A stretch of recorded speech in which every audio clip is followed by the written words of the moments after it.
Hello everyone! Today I'll show you how to reset mobs to their previous locations in Black Myth Wukong.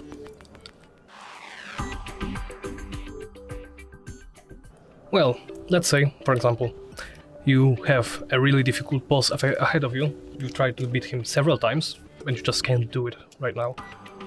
You are too weak, you're not leveled enough.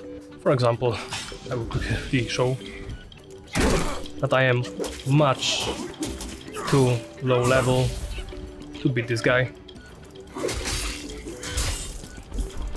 Of course I'm dying on purpose. I'm not dodging, I'm not using skills, just to showcase this. But after I respawn,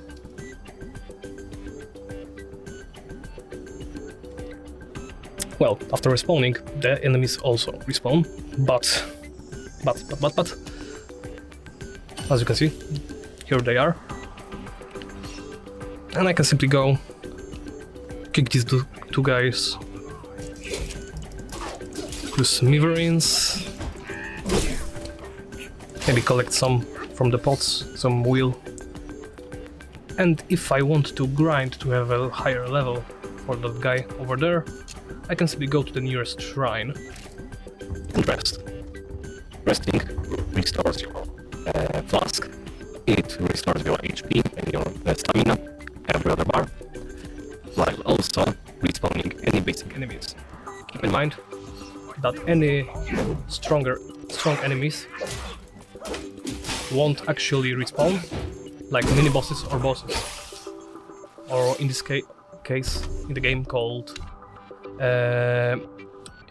Yaguai Kings, Yaguai Chiefs, and other characters. Only lesser Yaguais will respawn, and maybe not even all of them. For example, the Bandit Chief, Crow Diviner, or Jinsen Link won't respawn, from what I gathered. And that's it. Thank you for watching, and please remember to comment, like and subscribe.